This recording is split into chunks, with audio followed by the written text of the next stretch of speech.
Yeah, Radio Cast. Now on Pandora Radio.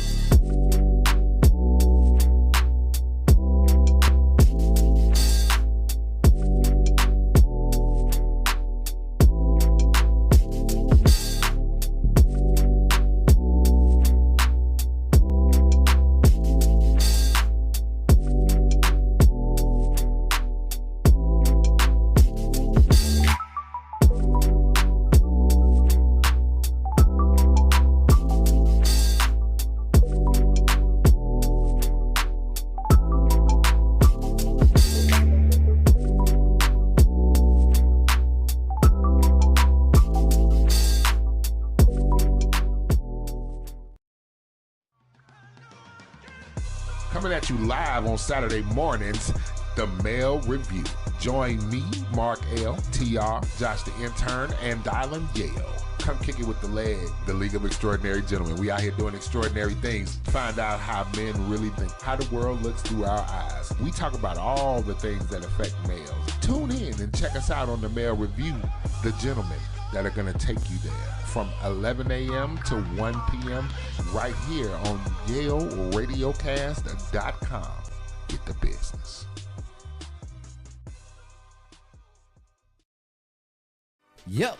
Hey, you're here with Lightworker Wayne, and if you need motivation, if you need encouragement, if you need the positivity, I'm that guy. So subscribe to my vibe. You can find me on TikTok, IG, YouTube at Lightworker Wayne. Hey, and also if you dealing with any type of mental health issues, depression, anxiety, anger, and if you need coaching on that, then I'm the light. Send me an email at supererswayy0623@gmail.com. I'm the light to shine you on a road of greatness, for you can succeed and overcome and manage that. So don't be afraid to send me an email and subscribe to my vibe. Let's get it! Hey, it's Pastor Sean with Healing Haven of Atlanta, where we specialize in the healing and development of our young men and our young dads 18 and up. We are a community resource center. We specialize in the healing and development. Young men, young dads, we help you get on your feet. We help you get your job. We help you with leadership development. You have suspended license because of child support. We have fatherhood classes that can help you guys get on your feet, get your license back, whether it is court ordered or voluntarily. Plus, we have wraparound services that are right here in this community to help us with job training and job placement. Y'all can reach us at healinghaven, the number 8 at gmail.com, or reach us on the web at healinghavenatl.org. Come through, come holler at us, let us be of service to you. Peace.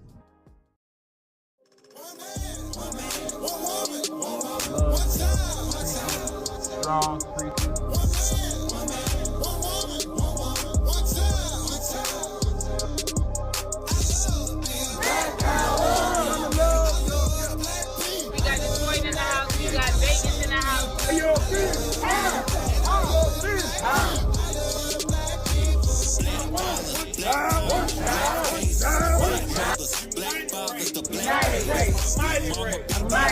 We going crazy. The first rule is protect this black nation. What's worse, that somebody smoking a crack pipe, getting loaded, exterminating the black life. Black sister, Joe figure, nothing is fine. My whole trip to the zipper black designer.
What's up? What's up? It's Pastor Sean Chinn with the Keep Your Chin Up podcast, where we provide help, hope, and resources through casual but courageous conversations. Y'all might know me from Healing Haven of Atlanta. We're a community resource center over there that specializes in the healing and development of young men and young fathers. So we specialize in this. This is what I do. I absolutely love leading that organization. And so we are actually at the Keep Your Chin Up podcast, providing help, hope, and resources through casual but courageous conversations. And one of those courageous conversations that we'll be talking through today with some of our guys is, I done made a damn mess of my life. And really, do programs for men, do they really work? My special guest is going to be, actually, y'all got two special guests. One of them is going to be Mr. West Side of Atlanta, Mr. Walter Alsobrook. He's a purpose-driven son. Hey, so I'm going to read all of this stuff he got me to say to all of you guys. He's purpose-driven. He's a father, brother to many. I can attest to that. New to the G-Dad Club. All right. Okay. And the second one in a row, and he's an entrepreneur, and he's actually one of our facilitators of our Male Matters mentorship programs that we have, fatherhood programs over at Healing Haven of Atlanta. And then, y'all want to give him a round of applause or something? He's here. Yay! Cool. Then our second young man is actually Therapist G. He's the owner of Lawton Counseling and Addiction Services, LLC. So he's a licensed clinical and mental health counselor, national certified addiction counselor. Why you got number 2 right here? The national certified counselor. Hey, Therapist G.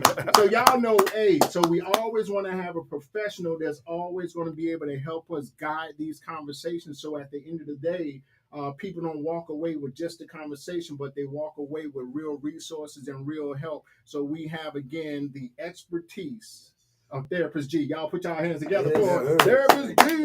Thank you. So y'all already heard the title was, and actually we've had a influx of men that really come in and they seek out the programs of mentorship, things dealing with men's health. Sometimes, we get in situations where we're not only a danger to ourselves, but we also put our families in danger. Or sometimes we even, to the fact we wind up losing our families. Once we lose hold of ourselves, we wind up losing that grip. And sometimes we never recover from that. So there are a whole lot of programs that we know that are out there that are able to assist in these areas of, one, helping that guy get back on his feet, but then secondly, helping him to be able to reclaim his family or take ownership of his family for the first time. Because most of the time what winds up happening is we don't value that responsibility. We don't value that, so we just treat it as flimsy as we possibly can, because again, we don't value that, so we wind up losing it. So that's kind of the thing that we're going to jump into talking through today is, do these these programs for men, do they really work? I'll start with you, Therapist G. All right, sounds good. I guess I get to go first today. Put me on the spot then, but it's no problem. But first off, I'm glad to be here today, fellas. And the question again is, do these programs benefit men? Well, I do believe these programs benefit men, but it's up to the men to stay consistent, like we talked about before, and actually work the program like Mr. Walter explained to us before. So then what does that look like? And I guess we'll get into more of that today. Okay, all right. Walt, we're jumping in, man. What are your experiences? With those experiences right now. Well, what's your background first? Let's get it, man. I'm a West Side Atlanta native, man, and I'm a brother. I was raised a brother. Okay. I know what it is to be a brother. My brother's keeper is like motto. Okay. Point blank period. But at the same time, going through life, hey, it has its ups and its downs. And when it's time to figure that out and be purpose driven, okay, yeah, God got a calling on you, and he's stepping into that calling to continue to be their brother, to uplift their brother, no matter what. Usually families, especially here in Atlanta, these family here tend to be more tight-knit, more close. here in the South. Was that your situation too? Most Where your definitely. family is really, really close? Most definitely. You know, the women folk got the women folk thing going on, right? Yeah. But they love their men. You know, and down here, you know, if we were growed up in that neighborhood, you family.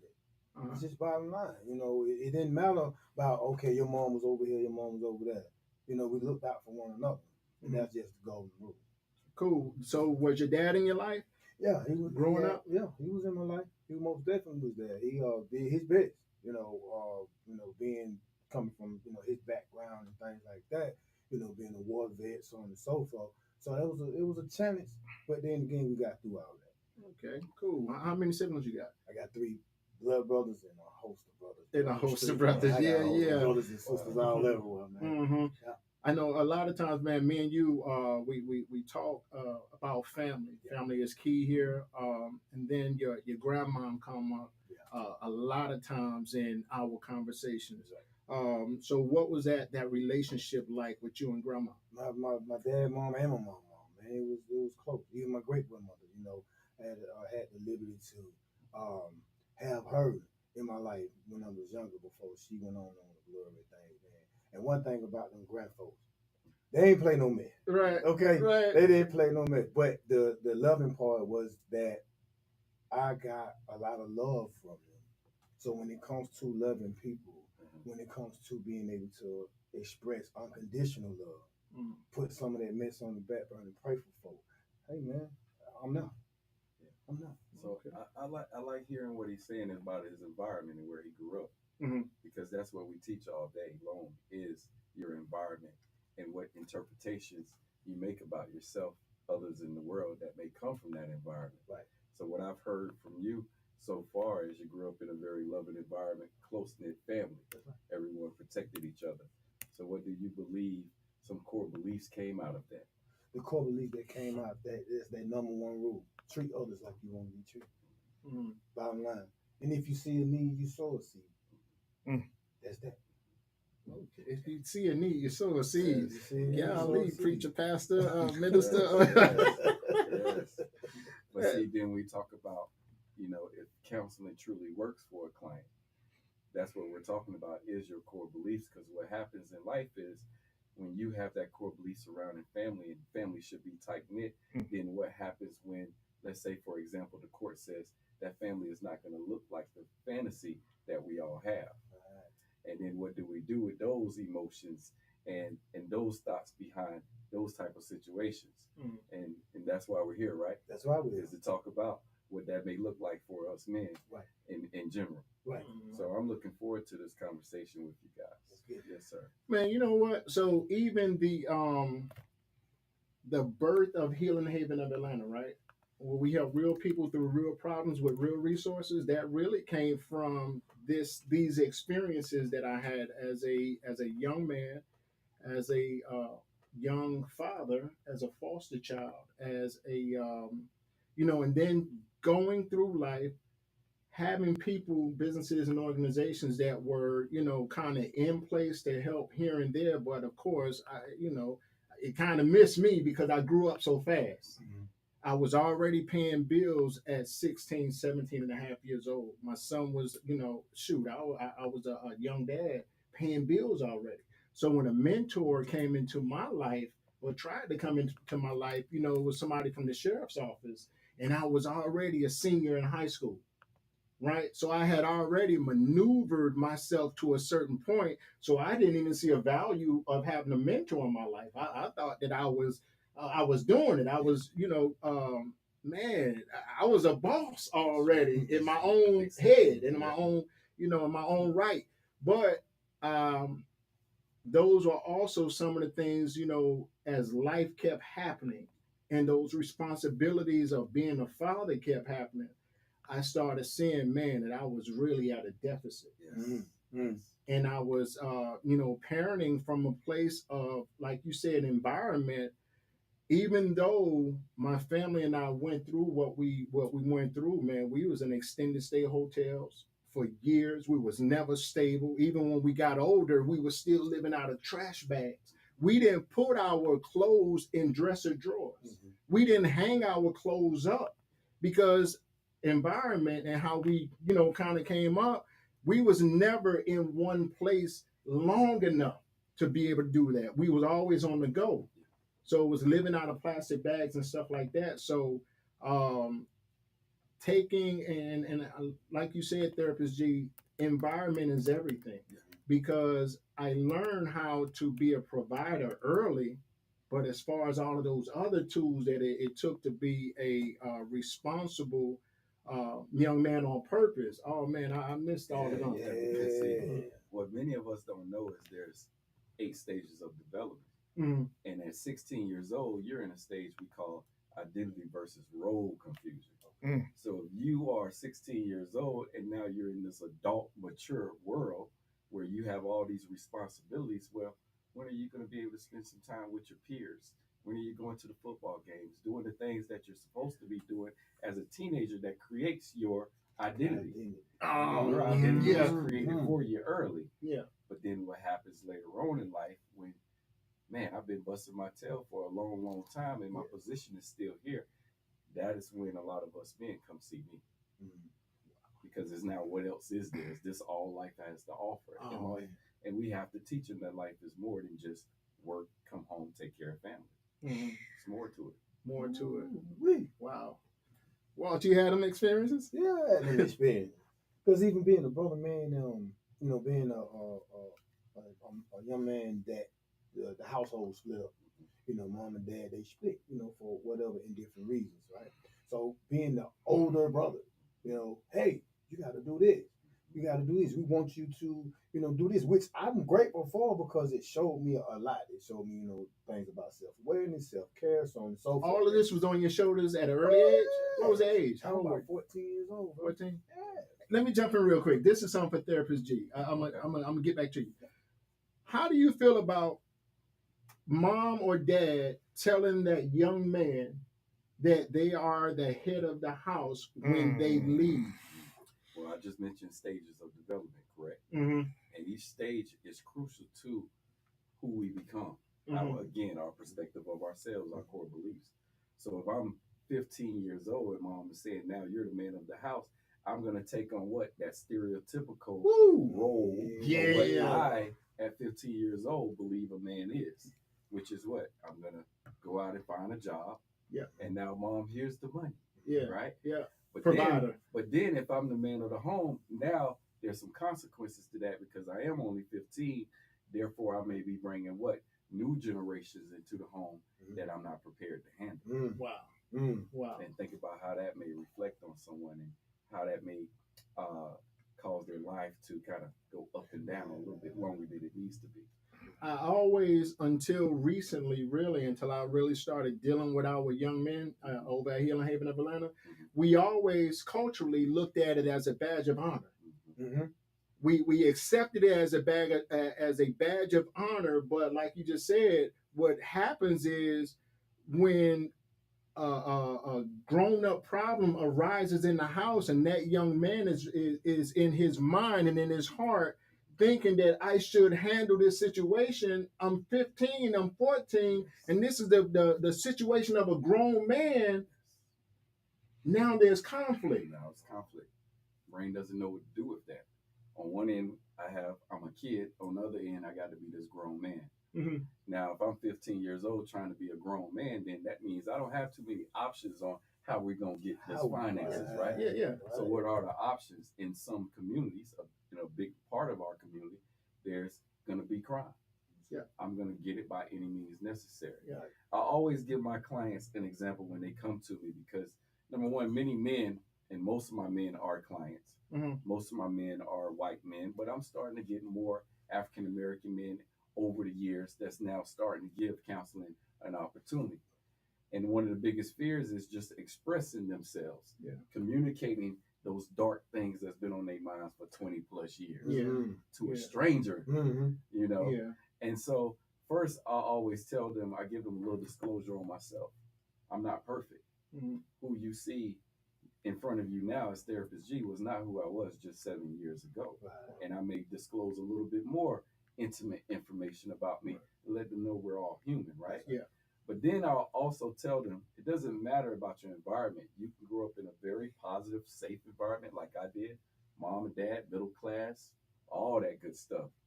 But even through that safe environment, I still had a hard time as an adult figuring it out where I belong because I lived a what? Very safe life. When I had opportunities to invest in Google and Facebook, all I saw from my dad was work, come home, work, come home, take care of family. No risk. So I missed out on a lot of things. And what loops do you think I went down because of that? So it's interesting where this journey can take us. Wow. I like that. I like that. I like that. I'm back on you. Hey man, I mean the way you put it, you know, I had a discussion the other day with a brother, you know, and being where I am is always encouraging, right? No, I don't proclaim to be a just a whole clinical technician and all this other stuff, but so with leading with love, being able to say, hey, I see me in you, right? And that right there could lead to X, Y, and Z, especially at this age now. That's what the benefit of going through those experiences has brought me to this point. Right? And then how could I help shape that young brother now that I see myself in from a place of love, though? Yes, I love that. From a place of love. Yeah, but that's still a place you had to get to. Takes time. Yeah, it takes time because even with these programs, right? Even with these programs, we get guys that sign up for the programs. We get guys that seek out these programs, but most of the time they don't finish the program. They don't follow up. They don't follow through all the way. They get even to a certain point, and then they'll just stop coming. Well, in my experience, when I first started my journey in counseling, I worked for a community organization here in Atlanta, and it was an organization that primarily received their clients from children's services. Okay, so you're talking about a population of people where 50% of the time they are being asked or ordered by the courts to receive the service, right? And so if you're asked by someone, hey, I need you, Pastor Chinn or Walter, to go in there and talk to Garrick Lawton, Therapist Garrick Lawton, you're gonna feel some type of way, right? No matter if you know your life right now is all over the place. But then you got to look at just the whole complete thing of what's going on with the government and these organizations. Some organizations are very disorganized. Some organizations are not backed enough to provide the type of support that these clients need. Some organizations are in it to make just money. And so you got to go through all of those type of things. But at the end of the day, if you can help just one person change their life, you've done your job. Man, I don't believe that one though, Therapist. Just one person, then you've done your man. So Walt, experience wise, I know that you've been through a lot of organizations in order to kind of get to where you are now, right? So as far as what Therapist G was saying, experiences, what were your experiences? Mine were, take child support, for instance, right? They had programs where they help you get a job, they help you do all this stuff, GED, the whole nine. But it's almost like, hey, we're just gonna put you out there. Once again, now I got to figure this thing out. I don't have that actual guidance. I didn't have that mentor or have that person that, gave a crap about what was going on. You got to pay child support money, right? Because you got children. We got this over here we offer. You can use it if you want it. They're not letting you know what value is, what purpose is, what's this, what's that. So that same mentality that I had coming into it, it stuck with me. Revolving door. That's it. What the hustle? Man, just get through it. Just figure out the weak link in the organization and just get it. That's funny. That's funny. That because I know that. That's why our mission is to help real people through real problems with real resources. Because what I do know is that it's a lot of organizations, like you said, Therapist G, that are not credible. It's a lot of organizations, like you said, Walt, that don't care. Like once something is court ordered, there is definitely a difference between if somebody is court ordered coming to Healing Haven of Atlanta for services or somebody that's coming on a volunteer basis. Exactly. And what I try to get our guys to understand, even in that, and even in because we help with career development and things like that too, right?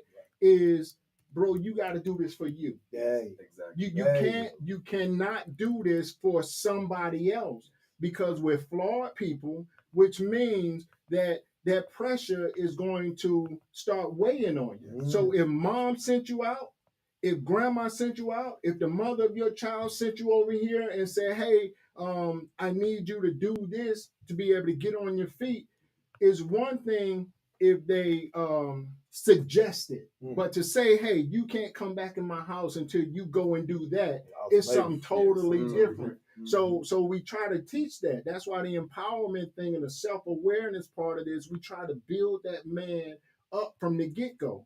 Because if you try to do it for a flawed person, and when that flawed person pisses you off, now you back in your spiral. Yeah. And one thing we need to clean up too is not that a lot of organizations are bad.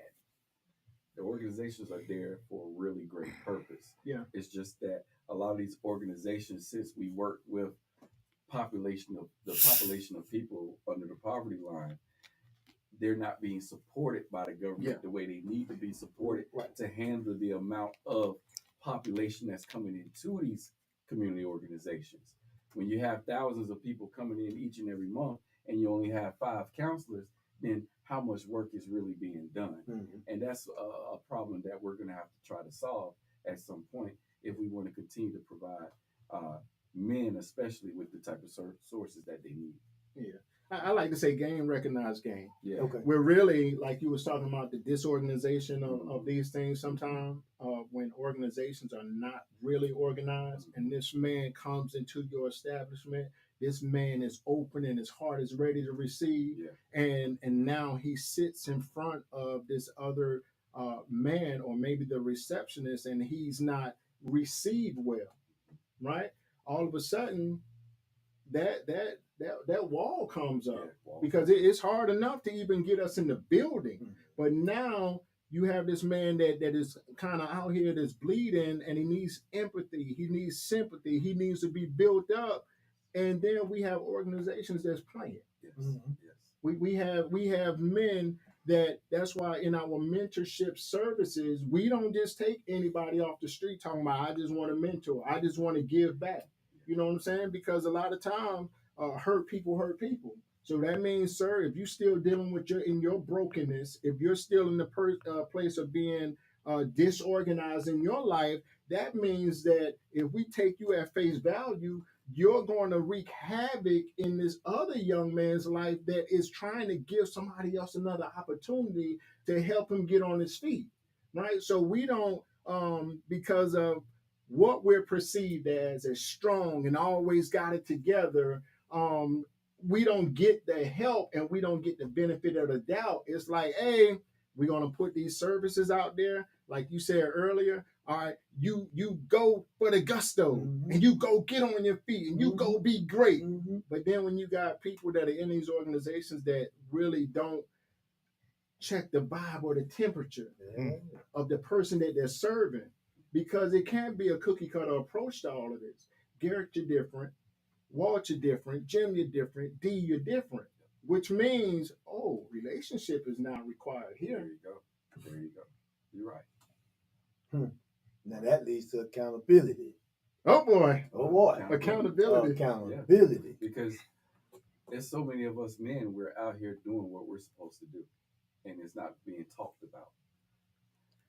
And so what I find is when they come to counseling, it's about being able to give them some type of positive reinforcement.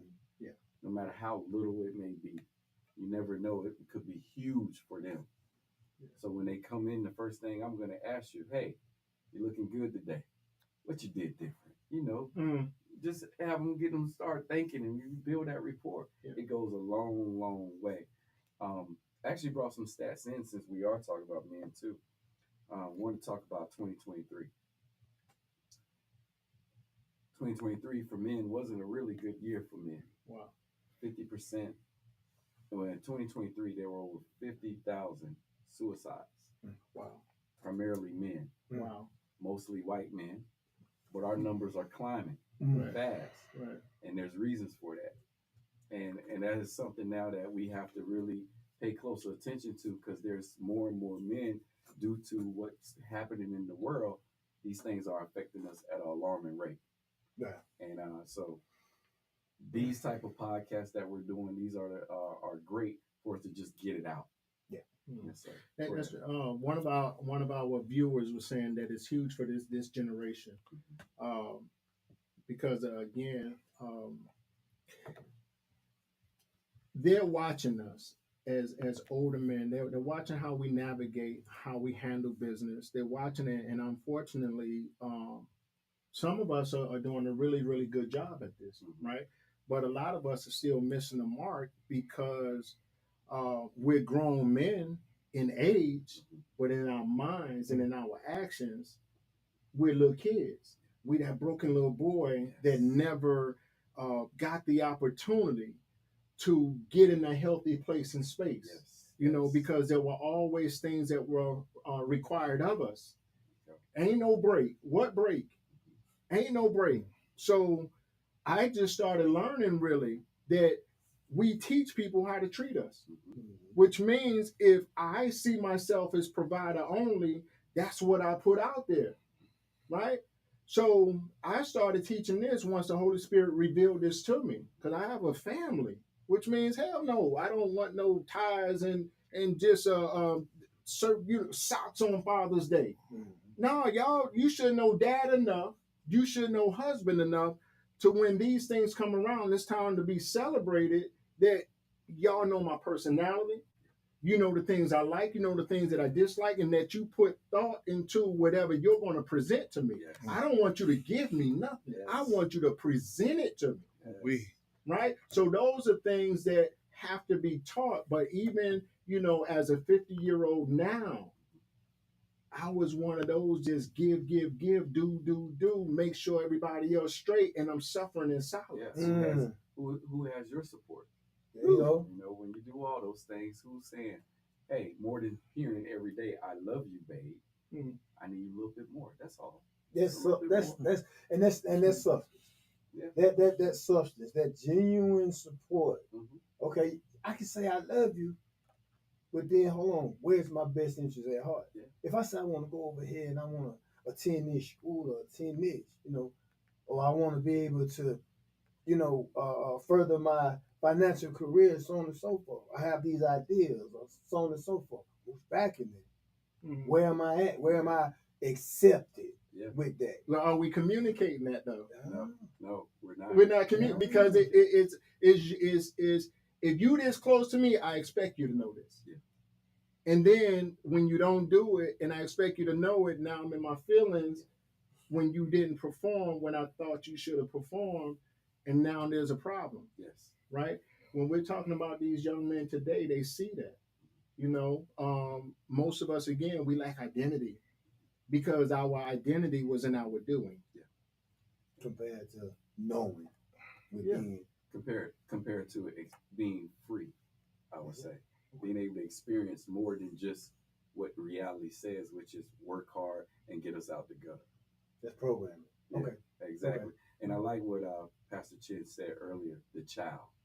Because that's what I teach every day, is the child. The child is what we call, is your subconscious brain. And your subconscious brain is what takes in all your memories and all your experiences, and it stores it in those boxes, pain and pleasure. More things go in that pain side, what do you think you're going to get? Pain, right? So I tell a lot of clients, when I'm teaching them coping skills to deal with anxiety and depression and trauma, one of the first coping skills I tell them each and every day is set notifications on your phone and tell young Chinn or young Walter to go to sleep. Because that is the person that's throwing them temper tantrums every day. Wow. Wanting to have his way. But now you're an adult man, you know better. Logically, you know now when you get mad, you can't go punch the wall anymore. You're an adult. Why not? But most people can't figure it out unless you're Mr. Yale over here. I'm just saying, you said that. I'm trying to stay out of it, No, but I go like ahead, that you go said ahead, that Alex. because some people feel that since they have not learned how to manage their anger, they feel rather than put a fist in your head, let me punch this wall instead of resolving the issue. So their mindset is, I'm doing the responsible thing by punching the wall, and see, right? Now in 2024, I'm glad you brought it up because we're trying to teach a different way of doing that. In the past, when you got angry, we say, yeah, go punch that wall, go punch that pillow. Not necessarily the wall audience. Right. Go punch that pillow and get that aggression out. But we're learning more and more over time and more experience with unique individuals that's just another form of aggression. Yeah. Let's do something different. But everything that we do takes consistency and time. And so a lot of men, I will tell them 20, 25, 30, 45, 55. Your journey is your journey. Yeah. And when the universe believes that you're ready to take on what you believe that looks like, you'll know. You'll know. Patience. Programs for men, do they really work? As the CEO and founder of Healing Haven of Atlanta, I can tell y'all that it's a struggle, but I do have, and it's a awareness of, again, like I said, relationships are key. Making sure that we have people that are in the community that are able to, whatever we can't provide under our umbrella or in our space, that we're able to outsource that stuff. Counseling and therapy and all of that other stuff, we don't do that well, but we know who do that well, and so we want to make sure that we have that in our wheelhouse, and that was one of the areas that we chose to turn around and kind of increase our services, because what we knew was that we had something to offer to the community. It's great. We have a community resource center. I'm a man. I'm a young father. I'm a former this, and that. So we dealing with a whole lot of former this, and that. Well, not really former. They still in this stuff. We want to help them become former this, and that, right? So that empowerment piece of all of this. When we talk about the services, and we saying, do these services really work for men? I heard you talk earlier about these guys got to want this. We got to be credible. We got to make sure that once we raise that awareness, that when we flipped it to this, to where we're not pushing the product out there in front of you anymore. Yeah. We're seeing this, that, man, really, you're not following through with the services because you don't have a roof over your head. Yeah. Exactly. You don't have 3 square meals a day.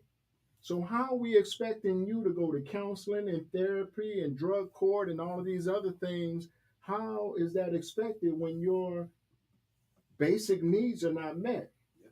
So that was the thing that we had to, again, we knew we had a good product. We know we provided good services, but we didn't have our counseling piece until they committed to the program. Yeah. And that was the thing that we wound up switching around. And Walt, I know that, like I said, you have been through a few programs already. And what worked for you, what didn't work for you, and why? What worked for me, first off, my why had to be strong enough to even get to these particular programs, right? Because somewhere along the line, you mentioned earlier about hurting people. I didn't know how damaged whatever I was. But guess what? Because I wanted change. Okay, I felt God led me this way, led me that way. I seen that wasn't with what I had at the time. Now, because I wanted it, I see that it started working out. It started working out because I asked questions. It started working out because here's someone that's willing to help. But as they're willing to help, where's my receptor to that help? Okay? I have to be in line to want better for myself compared to just looking for a handout. You know? Man, people say that all the time, though. Man, compared to just looking for a handout. Yeah. Man, that's not a form of pride. It is. Because man, I don't be looking for a handout, so I'm not gonna go in. I ain't going to Healing Haven of Atlanta, even though I know that they have a food pantry and a clothing closet. I'm raggedy. I don't look my best, and I'm starving out here. But hey, man, the mother of my child told me, man, my sister told me to go over there, man. And even though I know they got a food pantry, I ain't going over there for them folks to be looking at me all crazy. I don't need this handout. I've been there. I've been in with the homelessness and everything, and that right there is that guilt and shame. Yeah, because I'm not going to go in if I have a client and he's struggling at home and he's barely making it. I'm not going to go in talking about anxiety and depression and we need to work what's the behind the scenes. No, we're going to stay present, and I'm going to ask the questions on what is in your control. I know what's out of your control, what's causing the worry, but what's in your control to change the position that you're in now. If it's finances, okay, well, what does your system look like at this very moment on why the finances may be where they're at? And let's see where we can make some changes within your system to get you closer to what you need. Will it be 100%? No, but at least we now have an idea of where we're going. Right. And you have to start that way with a lot of men, because what most men are, we're logical, analytical people, right? Yeah. And so we might not always, we have so much stress on us from the real world. You got to keep the real world in communication. And then as you're working it from that angle, now you can throw in. So when you're dealing with these finances in your home and you're stressed out, now what's your behavior, Mr. Client? Oh, the behavior is I'll grab a beer. Well, Mr. Client, now party time, party time. Mr. Hold on, because we all had some party time moments now where we turned around and again made a damn mess of our lives, because that thing that was easy to attain at that time, man, that thing was hard to get rid of. What we say, easy to get into, hard as heck to get out of. Yes. So what was that party time moment? You had a party time moment? Walt, you had a party time moment? I've had plenty of party time moments. It kept me stuck. You know, it had me going in that revolving door, you know, things of that nature, because like, oh, this is the only way I know to cope. I'm running from this success. I'm running from, you know, what it is that I know I need to do. First off. Second off, don't have the purpose of why I'm doing what I just know to do, right? But this right here, this feels good. I'm not understanding the comfort in my uncomfortabilities just yet. And it goes right back to you just saying earlier about the child development part of the mind. You got these grown man decisions to make. You know, you don't want to make them, or you gonna get back to it. You don't know the purpose of making them. I put them on the back burner or what have you, because like I know I can get to it. See, right. You know what I mean? But see, we got to remember too, fellas, that we can talk about the past. Yeah. But I will tell people every day, you might be the captain of your ship, but you're the master of your fate. Yeah. The past may make your present. That doesn't mean it dictates your future. Exactly. So even though you grew up as a kid and you grew up where your nervous system has now been elevated because you witnessed this, you witnessed that, you did all these things, that don't mean today we can't change. That's right. Doesn't mean that way. But to get them to see it and stay consistent, then that's that little fine gray area, right? And consistency goes back to what you said, your own accountability. Right.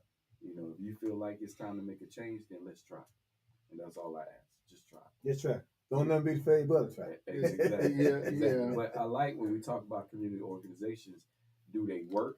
I believe, yes, they do work, but we need more organizations like Pastor Chinn and Walter, you being a mentor, and more people helping people for more than just the money. Because now that mental health has become the number one epidemic in America. What has happened with the prices? It's going sky high, right? Yeah. So it takes more and more people to really just go out in the community and do more pro bono work to give the community more opportunities to find that change that they're looking for. Yeah, I like that, man. Everybody talking about the bag. Everybody talking about me. A lot of people start out with good intentions, but when the rubber meets the road and that real person and that real need shows up, that good intention now turns into they can't provide that service. And when it comes back to the money piece of it, now the person is not treated as a human being. It's just, hey man, you can't afford this. You can't afford me. So the youth, they see this. Those younger guys that that have kids. You know what I'm saying? Those young men that didn't have a father in their lives, they're looking to see how the men are moving out here today, and the things that are happening is just not adding up, because we still have grown men that have identity issues. We got grown men right now that want to dress like rappers. They they're taking all of their money and they're investing in that, or the social media, that thing that's out there. We know that that's really a big lie, but our young adults don't see that. Which means, in most cases, man, we have these young kids, these young fathers that rather sleep with these 10 women, have 2 kids over here, and still never deal with the responsibilities of being a father to these 2 kids, because right now, oh man, everything is over sexualized, which means this young lady is not a person to him anymore. This young lady is now a hole that he gets to get his rocks off with. You understand? So it's so many. When I say having these identity issues, again, that young man can identify with the kid that's in that adult, but he can't identify with the adult because the adult can't identify with the adult. Well, many men that come in, the root of it is self-worth. Yeah. A lot of self-worth. I've been there. I've been there. I think we all been there. I mean, I'm still coming out of self-worth and feeling value in my own self. This past couple of weekends ago, we did a conference, and my good friend Dallin had my business information posted up on the table. He don't know what that meant to me, but for many, many years, I always felt somewhat inadequate, somewhat of as an imposter, but I find myself now educating people. Man. Right? Man. So by just seeing that emblem, that logo on that table, that confirmed that I'm here. And now I can talk to that judge. I can talk to Pastor Chinn. I can talk to Walter. I can talk to Dallin and my man over here as if it's just family. Yeah. Yeah. But it takes experience, and these things, the world has to show you sometimes that you're worthy. Yeah. You can say you're worthy all day long, but the world sometimes got to show you, and that was one of my moments that said, yeah.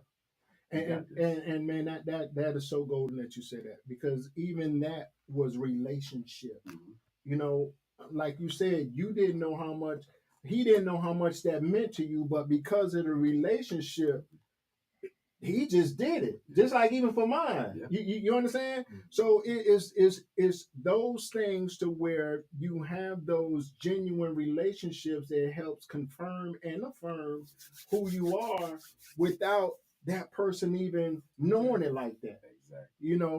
And that's again what our young adults, they lack that. They lack that. Our men need to learn how to love him first. Yes. Absolutely. Yes, Miss Woodard, you're right. Absolutely. But when we don't have that in front of us, it's kind of hard. And when we put provider out there and we're treated like that, it's kind of hard to love me when I don't know what that looks like, and I don't know what that feels like, because when I do well, you show me that you love me, but really it's care. Yeah. Because soon as I stop performing, then boy. Now you really tell me how you feel about me. Now you really show me how you feel about me. And unfortunately, again, we teach our children this. We teach our children because this thing, we give. We work our butts off. We give. They're not perfect kids, but whatever they stand in need of, even our wives sometimes, whatever our significant others, whatever they stand in need of, they don't gotta ask dad twice. They don't gotta ask boyfriend twice. They don't have to ask provider twice. That's something I'm supposed to do. Okay. Is make sure you straight. Right? So, and then when you don't meet that, everything stops. Yeah, we call it all or nothing thinking. All or nothing thinking. Dina Woodward, what does love look like on the inside of a man? Loving himself, learning how to be content with himself, regardless of what's going on. That's peace. That man has to, man, Dana, I'm glad you asked that. And I'll say this. That man's relationship with Jesus Christ has got to be to a place of understanding this. My life ain't mine. This life doesn't belong to me. There's an expectation of me while I'm here. And in that expectation, I find out through prayer my purpose. The trials and tribulations of life, I find out that God is still a good God. All things work together for the good to those that love God, but that are called according to his purpose, right? So when we get to a place of one, understanding that I didn't create me. Secondly, that there is a expectation while I'm here. And third, that when I leave here, I want to leave on empty, right? So loving me is not putting myself in stuff that's going to take away from me, stuff that's going to cause my character to be flawed, cause me to act out of character, my integrity, and all of those things. I want to build myself to a place, and we're teaching our guys this right now. Where is God in that? Where is God in your thoughts? Where is God in your actions? Where is God in your relationship? Where is God in that bank account? Where is God in that? I like that, Pastor, because in Christianity, what are the holy trinities, Pastor? What do you say? No, you tell me. Help me out. Go. Father, Son, Holy Spirit. Father, Son, Holy Spirit, correct? In my world, it's mind, body, and soul. The mind, or the Father, is your guide. He says you can go A or you can go B. Okay. But at the end of the day, it's still up to you to what? Make that decision, because he gave you foresight. Well, foresight for me is your neocortex, your conscious brain, your logical brain. Your body is the sun. Okay. Because when this is off, when the Lord is off, your body's going to let you know first. If those thoughts are off and you're having these visuals and these negatives that's hounding you, your body's going to feel it. You're either going to feel it in your gut, going to feel it in that chest, some feel it in their neck, some have migraines. And then the soul.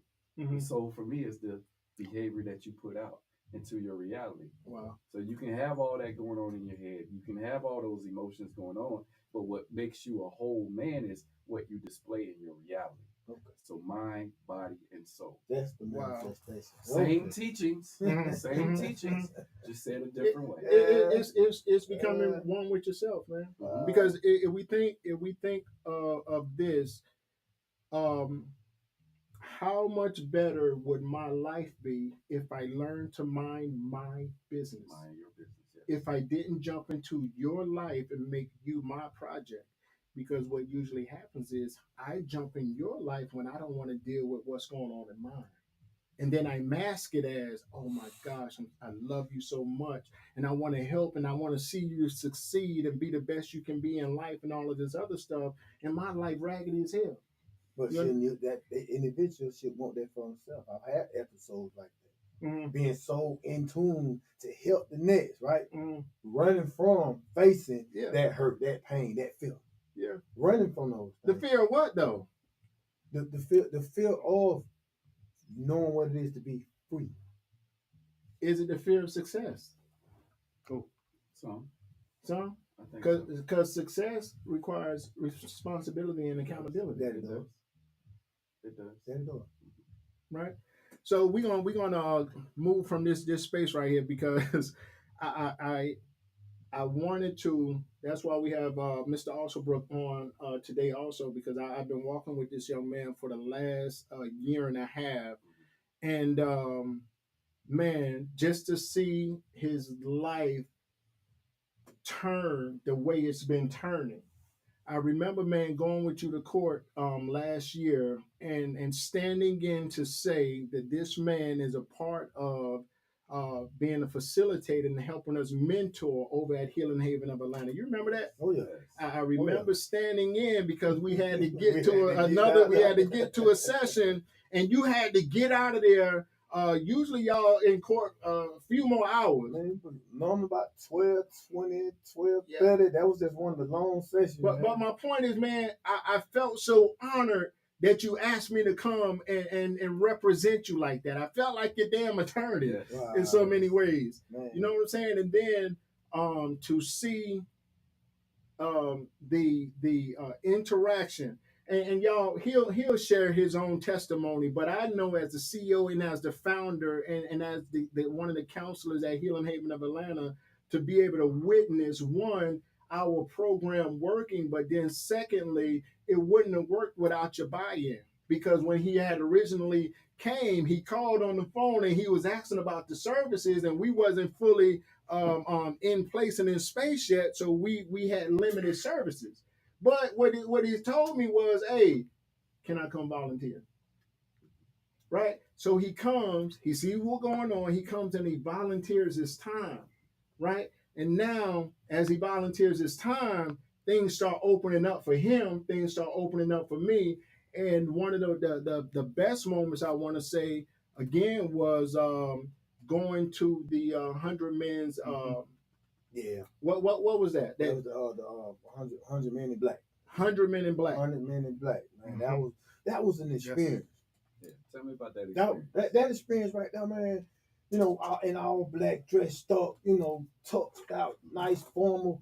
You know, I've had privilege to go do sound engineering and stuff like that, what have you. But that's one side. That was the working side of dressing up, going to make some things happen, right? And we're providing a service. Yeah. This was an event to where it was like, wow, look at this recognition. Yes. Wow, you know, that was something amazing. Who was you with? Who did you bring with you? I brought my son. Who did you bring with you? I brought my son. He brought his son. I brought my son. Deck down. I'm talking about had him. That was his actual first suit. My son had never brought a suit. He was 14 at the time. He had never brought a suit, man. And I brought that, and he enjoyed himself. And that right there, for me, man, that was a spark. That was a spark to just let's continue this journey. No, it's not over. You know, I had an epiphany some years ago, man. Like you know, you get 45, you're gonna retire, right? Yeah. Like okay, we go. I ain't gonna disclose my age right now. But look, it's not over. No. You know, it's not over. There is life after these particular dark times. It's life after that, much life. As long as I know I take it one day at a time. Because if you think about it, Walter, as a man, if you grew up where everything was given to you, life was always good, just great, what are you really gonna learn? Who are you when things get a little hectic at some point? What are you gonna do with that? So it's about if you've already been in hell and you've been talking to the devil for years, right? And finally, at some point, you find your way making it out of hell, and you're now heaven on earth. Do you think it's anything on earth that can stop you? If you've already been talking to the devil? It depends on if we look at it the way you just presented it. You just roll that thing out like that. Because that's that. You know, that's the openness with my transparency and addictions and you know, alcoholism and all that stuff. It's a whole nother world. Yeah. It's a world of despair. It's a world of loneliness.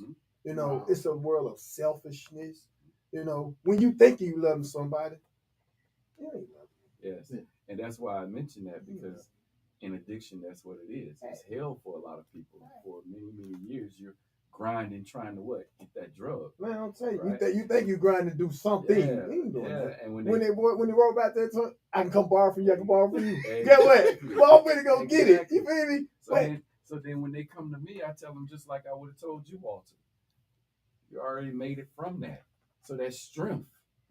The next question I have for you is, what did you learn from that situation that can create the fantasy that you've been thinking of all these years? How can you make that a reality? How you can make that? And what's our system we put in place? Most men, one of the valuable things that we can talk about is that you are your own brand. You're your company. Yeah. You know? That's good. And how does a successful company run? by branding, marketing, and the systems. So when you go out, you respect yourself. You respect yourself, others are going to give you that respect. Your marketing is what you put forth, that behavior, and then the systems, how you manage those emotions. Branding, marketing, and system as a person. Right. And I guarantee you, is it still going to be tough? Most Yeah, it's still gonna be tough, definitely. but you know there's still other options that I can take to jump over those obstacles. That's why Yes, sir. I've had some guys had discussion, and in that discussion, like, hey man, you the CEO. You the CEO of your life. God give you the power, God give you the tools. Use them. Yep. Use them. Learn them. Use them. Implement them. 1 day at a time, though, Yeah. because it don't happen overnight, man. It's a process. Yeah. Instead of having certain, being victimized by events, right? Having certain events play out and dictate all this attitude and behavior. Wait, hold on. That particular event, I don't need to have mess up my process. Wow. Yeah. You got to understand, when the universe says this is your journey, you have to take a close look at that journey to make the next move. For myself, my journey was, I'm not going to have kids. It's not my journey. But yet the past said I had 3. We just didn't make it to this earth.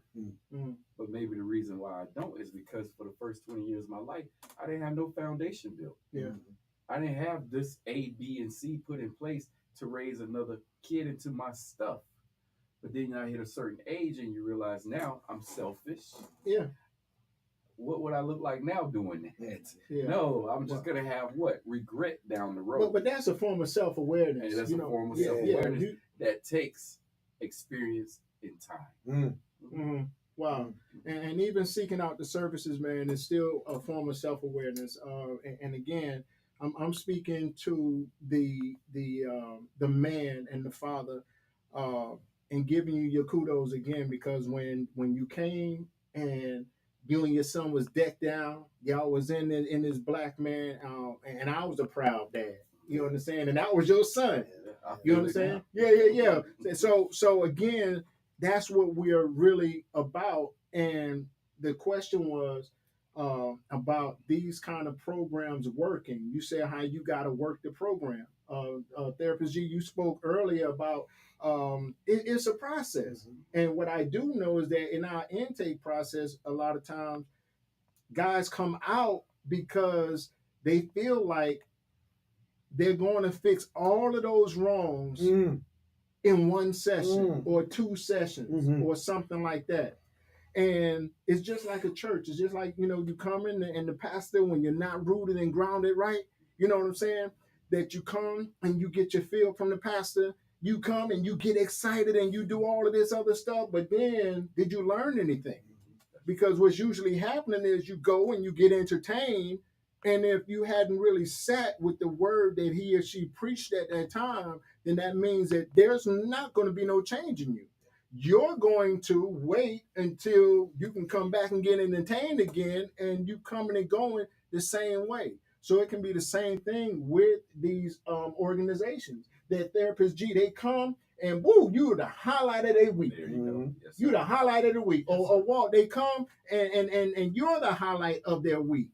To when you're mentoring or running any of these facilitation sessions that you run. And again, when we're not intentional about getting that relationship in place, then we can't walk him through the process. And then when he does fall off, be able to get on the phone, be able to text and just do a welfare check here or there. You got it. You understand? So, Pastor Chinn, you're exactly right. That's why those first few sessions with these clients, stay present and meet them where they're at. Yeah, you got to work through that stuff first, because if you don't, you're not. It's gonna be hard, or harder, I should say. Yeah. Yes, sir. At this point, what brings you joy? I love the fact that I can have a clear conscience. Ooh. That's that peace of mind right now, Mm-hmm. knowing how to, if anything is a challenge, still I handle it because I know God is right there. I know that, and I'm continuing to build that relationship with God like never before. Never before. just a clear conscience. The prayer, the meditation that I do, man. Mm-hmm. When I say ranking on healing, I can't heal by myself. I need other brothers and things that have that wisdom, that experience. Yeah. You know, because what's the point of having knowledge and you ain't putting it into action? Yes, Come sir. on, It's man, all you about doing action. it, man. Yes. You know, that's not gonna help. No, you stagnated still. You know, Yeah. that's gonna go back to that stinking thinking if you You ain't careful. already know. You gotta put it in action. Yes, sir. Walk it like you talk. Walking like it's all. Yeah. Yes, sir. Walk it like you talk. Yeah. And understand the stages of change. Yeah. The last stage of change is relapse. And that right there comes from not maintaining. Because you have There you go. pre-contemplation, then you contemplate. Come on with and it. then Come on with And it. then when you contemplate, you know, you go ahead and you make a choice. Action. And when you make that choice, you got your action. And as you do that action, there's maintenance. Maintenance. Yes, sir. Come on with it, brother. Stay with the maintenance. Yes, sir. Don't go past the maintenance. Yes, sir. But what happens to most of us once we are in the maintenance and we start to feel good? What happens to Oh man, here come the gloating. Yeah. Here come the I got it. Yeah. I got it. I'm doing it. It's the reason Oh. I'm sitting here now that the weight I wanted to be. I got comfortable again. Now look, I got to change it up again.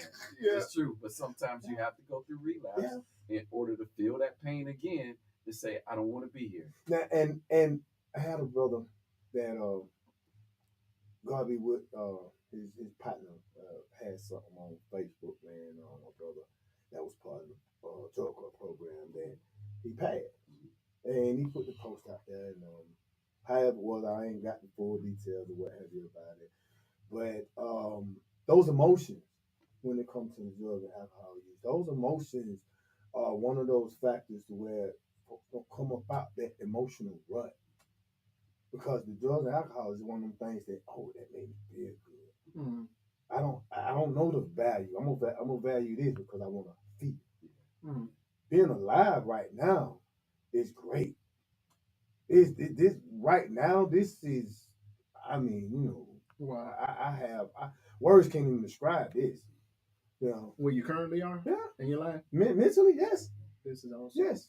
Yeah. You know, I refuse to have gotten to a point where I'm going to take psychotic medicine. Not me. We ain't finna do that. You know, because I've seen in my walk, man, I've seen folks that would play with that. So that let me know, okay, you're lazy. You're lazy. That's what that is. I'm not gonna judge you, but you're lazy. That's what folks out here that really need this. Explain that you're lazy for the people that don't realize they might be lazy. Oh, well, they're the lazy mind, right? So that's looking for that quick fix, that manipulation. You know, these particular thought processes are, this person got it, and they got it for free. I ain't gonna go and put in these 8 hours I need to put in on this job because I ain't got a plan to go make it happen. I just want to piggyback off this person, or I'm gonna look at what this person got going on, and I'm gonna manipulate what's happening. I was reading that a different way. Lazy as the work you got to put in for the change isn't easy. No, it's not. So you turn to the other things to medicate you because, as G was just saying, just the working out part, right? Just to get back to a certain weight or whatever, a certain level of fitness, where you don't do that just sitting down. You got to put in work to get to a certain level in life. It's uncomfortable. Yeah, it's uncomfortable. That's what I was reading. It's uncomfortable when in my walk that change it came because of my wife, number one. But let me jump into walk because I can what you were just saying about the lazy part of me getting my life together and my act together. I can see exactly where you was coming from because man, I would not do therapy. I would not do counseling because she recommended it. You understand? So when somebody else recommends it, you go through the motions. You trying to check the box. All right, damn. I'm gonna go ahead and do it. But the laziness was not seeing the value in it at one time, not putting in the work for yourself because you didn't see the need, and that it's not so much that you're the problem, is that you need a different perspective on some stuff. Yes, you got it. You understand? What about seeing all these things? What I'm saying is, what about seeing all these things, knowing all these things? Awareness creates change. You don't want to do the change part. I don't want to have to get up because I got this job right here in my hands, and I might have to get up a little earlier than I want to get to this job. I might have to do a little more since I'd have made my wife mad. I got to do a little more to show her that I'm trying to fix my F-ups. You see what I'm saying? Like, the lazy part is you got to do what you need to do to prove something to everybody around you and yourself. You can't just hear it. What part you trying to do to change it? I ain't trying to prove. Okay, so you can tell me to go to therapy. I go to therapy, and the therapist says, "Well, Mr. Williams, you actually got to stop drinking alcohol." Shit, I do. That's why I teach the science behind it, because most men, that's the angle that we're coming from. Is I'm here because there you go. There you go. Yes, sir. And so the science behind it, everything you just said is client, I hear where you're coming from. But see, at Lawton Counseling Services, I'm going to be a little bit different than most counselors. I'm going to educate you what this mind is doing. So when you say I've been stuck in this rut and these cycles, I'm going to teach you about what that cycle is to make it make sense to you. And if that makes sense to you, now whatever you decide to do, you got to just accept what that looks like, and you got to be able to accept the consequences. You can be lazy. Right. You don't have to work if you don't want to. Man, but you don't have a result. You just got to deal with whatever. You got to deal with what comes with it. Don't complain. There you go. When there was no change in my life due to my laziness at that time, that's when I started to have to, get serious about me. Yeah. It wasn't about her anymore. It wasn't about proving nothing to nobody else. Right now, this is between me and me. Exactly. Because you look yourself in that mirror, you know what you see. Yeah. And if you're not happy with what you see, it's time to do something about it. Yeah. And most of the time, we don't want to face that truth. So we run from that truth. So, D, like you were saying, the laziness part of it was rejecting the obvious. Yeah, laziness for me was when I failed law school, came back to Atlanta mad. I'm running the streets. I'm doing all kinds of things. I'm acting a fool. But then I started meeting women that said, you're almost 40 years old and you're broke. What you doing? I don't need you anymore. Ouch. I don't want you. You're not valuable these days. There you go. And that'll make you really look at yourself okay, we need to do something about this. And 7 years later, you have Therapist G. Amen. That's good. That's it. Awareness creates change. There you go. Value counseling and addiction services. Yeah. And until we get to that place of value for ourselves and knowing that can't another person bring value to you, you got to value you. There you go. You have to value you. So guys, we're at this time and point, man. I wanted to say to you, man, again, Walt, super proud of you and the work that you've been doing. In and out of it, man. I witnessed it all the way to the point, y'all, to where been seeing pictures of him and his sons. Y'all know how key that is. But on top of all of that, turns around and get his driver's license reinstated and all of that. So that, again, man, proud of the fact that you saw enough in you to make that change for yourself. And then I'm proud because I get to put it on Healing Haven of Atlanta. As a part of that, as a part of our program that you had to buy into first and foremost, that you had to see the value in it to be able to even get to this space and place. So we do still have a whole bunch of guys, Therapist G, that they haven't arrived here yet. They know that their life is messed up. They know that their driver's license is not good, but they're still taking these chances and they're trying to justify it by saying, I'm just going to work and I'm hoping that the officer is going to understand that I'm taking this chance for my family, when really, again, man, you got to put in the work. It ain't no way around that. It ain't no way around it. So again, man, salute to you. You put in the work, you're putting in the work, and it's definitely making a difference. And everybody can see it. So congratulations to you again. We good? You want to plug it? You want to plug your? I'll I heard you say Lawton Service. Go I ahead. threw that in there. Yeah. Go ahead. Yeah, very proud. Again, Garrick Lawton. I am the proud owner now of Lawton Counseling and Addiction Services. My motto again is awareness creates change. Again, without awareness, there can be no change. And when I talk about awareness, I mean how we view ourselves, others in the world, that mentality, our core beliefs. Also, where can I be found? You can find me at, if you want to do business, well, let me back up a little bit. If you are seeking assistance and you would like to do business with Therapist G, you can find me at www.betterhelp.com/Garrick, GARRICK -Lawton, LAWTON, or just make it easier for you. Just go to Garrick Lawton on Facebook or awareness.creates.change on Instagram. And I look forward to hearing from you. I ain't have the dots, none on it. I asked him, didn't I ask him? Yeah, it's all good. Hey, he gonna fix it on. He gonna fix it on there. Awareness.creates.change. You can find me on Instagram, but just look me up, Garrick Lawton, Facebook. Cool. So, hey guys, we'll be back at it next week at Keep Your Chin Up podcast. Well, man, actually, the topic next week is going to be dealing with men. The men really use their children as pawns also when that relationship goes south. Man. Is it just the women, or is it, men play those games also? So we're going to talk about that and talk through. We're going to talk through that. Right, the men yes. use their children as pawns also. One, to be able to stay in her business, to be able to snoop and see what's going on through your kid.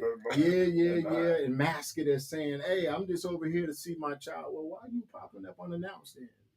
You could have, there's some stuff in place. But that's going to be next week, guys. Again, Keep Your Chin Up podcast, where we provide help, hope, and resources through casual but courageous conversations. We appreciate your time. Thank you. Peace. Thank you.